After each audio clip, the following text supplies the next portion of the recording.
Hello everyone, अगर आप UGC net जून 2026 की प्रिपरेशन कर रहे हैं तो ये सेशन आप सभी के लिए बहुत इंपॉर्टेंट है। कुछ रिपीटेड क्वेश्चंस के ऊपर आज हम डिस्कस करेंगे और जितने भी मॉक्स हैं वो मैंने ऑलरेडी करा रखे हैं, उसके लिए आप कमेंट सेक्शन में जाके चेक कर सकते हैं। 2026 के लिए all the questions are important.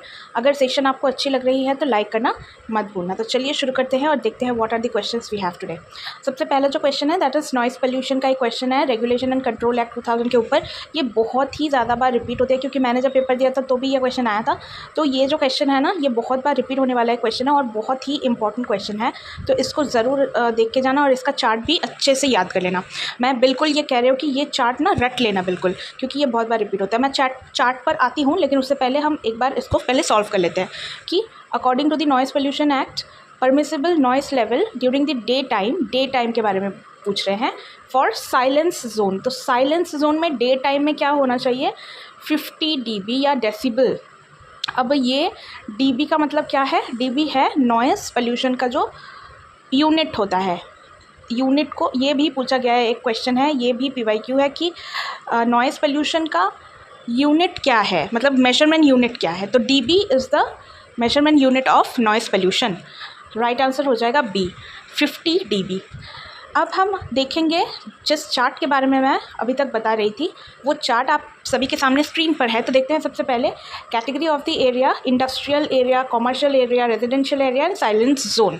ये 4 जोन है, एरिया है, ये आपको याद रखना है और इनकी डे टाइम याद रखना है और नाइट टाइम में कितना नॉइस पोल्यूशन का जो मेजरमेंट दिया है वो याद रखना। मतलब कि dB में अगर हम कैलकुलेट करें तो ये कितना स्पेसिफिकली होता है, इसका लिमिट वो हमें याद रखना है। तो इंडस्ट्रियल 75, नाइट टाइम पे ये हो जाता है 70, कॉमर्शियल 65, नाइट में 55, रेजिडेंशियल में 55, नाइट टाइम पे ये 45 होता है। मतलब ये लिमिट बताई गई है, इससे ऊपर हुआ तो वो नॉइस पोल्यूशन कहलाएगा। ठीक है, साइलेंस जोन में 50 और नाइट टाइम में 40। तो हमसे क्वेश्चन में क्या पूछा था, ये पूछा गया था ना, साइलेंस जोन में डे टाइम में कितना नॉइस पोल्यूशन का लेवल रहता है। तो ये आंसर हो जाएगा 50। समझ में आ गया, ये बहुत बार रिपीट होने वाला क्वेश्चन है, इसको अच्छे से करके जाना एग्जाम से पहले। नेक्स्ट हम आगे बढ़ते हैं, देखते हैं एक और जो भी बहुत ज़्यादा रिपीट होता है वो है ICT का। ये एक क्वेश्चन है, ये सॉफ्टवेयर्स काफ़ी ज़्यादा रिपीटेड होता है। जो एप्लीकेशन सॉफ्टवेयर है ना, ये बहुत पूछा जाता है। तो प्रोग्राम्स सॉफ्टवेयर, इनको भी अच्छे से करके जाना क्योंकि ये बहुत ही ईजी लेवल के क्वेश्चन है। अगर हम देखें तो बहुत ही ईजी क्वेश्चंस हैं, तो इसे बिल्कुल भी भूलना नहीं है। देखो क्या बोल रहा है यहाँ पे, मुझे the following programs of software can be used for quantitative data analysis. Quantitative data analysis, now which will be the quantitative word. तो क्वांटिटेटिव में नहीं आएगा, क्वालिटेटिव में आएगा। MS पावर पॉइंट में नहीं आएगा, ये क्वालिटेटिव का पार्ट है। एक्सेल में आप न्यूमेरिकल्स पुट करते हो तो ये क्वांटिटेटिव आएगा। एक्सेस में भी आप पुट करते हो। SPSS एक सॉफ्टवेयर है जो क्वांटिटेटिव टूल्स के लिए यूज़ होता है। तो यहाँ पे क्या आंसर हो जाएगा, स्टैटिस्टिकल, स्पेसिफिकली स्टैटिस्टिक्स में यूज़ होता है SPSS जो सॉफ्टवेयर है वो। तो क्वांटिटेटिव डेटा में कौन कौन सा आ जाएगा, C, D and E। That means C, D and E will be in C। तो C will be your right answer here. I hope कि आपको समझ में आ गया है ये वाला क्वेश्चन। तो नेक्स्ट हम क्वेश्चन की तरफ आगे बढ़ते हैं। द टीचिंग, ये टीचिंग से क्वेश्चन है। टीचिंग एप्टीट्यूड में काफ़ी इजी लेवल के क्वेश्चन पूछे जाते हैं, तो इन सारे ही क्वेश्चन को बहुत इजीली आप सॉल्व कर सकते हो, देख के जाना। Which involves the teacher posing questions to students as they attempt a task is known as what. Cooperative teaching नहीं, पीयर ट्यूटरिंग नहीं। क्या कह रहा है ये, टीचिंग पोजिंग क्वेश्चन।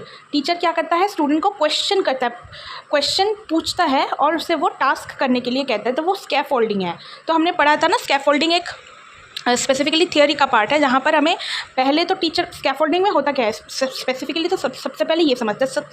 तो स्कैफोल्डिंग में क्या होता है, सबसे पहले टीचर एक टास्क देते हैं स्टूडेंट को। तो वो जब सबसे पहले टीचर स्टूडेंट को वो टास्क देते हैं तो वो करने की कोशिश करता है। थोड़े से समय के बाद टीचर क्या करता है, उस टास्क को वो छोड़ देते हैं और टीचर स्टूडेंट उसे पूरी तरीके से अपने आप से करता है। पहले तो टीचर उसे लेके चलता है कि हाँ ठीक है मैं थोड़ा हेल्प कर देता हूँ, लेकिन बाद में जाके टीचर क्या करता है, उसे पूरी तरीके से स्टूडेंट के ऊपर छोड़ देता है। तो ज़्यादा जो पार्ट है वो पहले स्टार्ट तो टीचर करते हैं, लेकिन उसके बाद वाला जो पार्ट है वो स्टूडेंट करता है और उस टास्क को फिर फिनिश करता है। तो ये हो गया स्कैफोल्डिंग। आपको समझ में आ गया।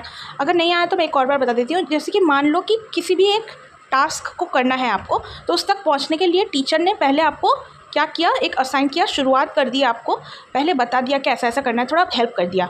अब स्टूडेंट क्या करेगा, उस टास्क को आगे बढ़ा के लेके जाएगा और उसे कंप्लीट करेगा। कंप्लीट करने का जो रास्ता है, जो प्रोसेस है, वो स्टूडेंट ही करेगा, लेकिन टीचर क्या करेगा, उसे पुश करेगा, उससे पहले थोड़ा सा बताएगा कि हाँ तुम्हें ऐसे चलना है। तो स्कैफोल्डिंग वही होता है। तो यहाँ पे answer C will be your correct answer. तो यहाँ पे टीचर क्वेश्चन करता है और स्टूडेंट को टास्क करने के लिए वो क्या करता है, वो क्वेश्चन करने के द्वारा उसे स्कैफोल्डिंग के द्वारा उसे बताता है कि टास्क को कैसे करना है। तो this is your right answer, C will be your right answer. I hope the session was useful to you all.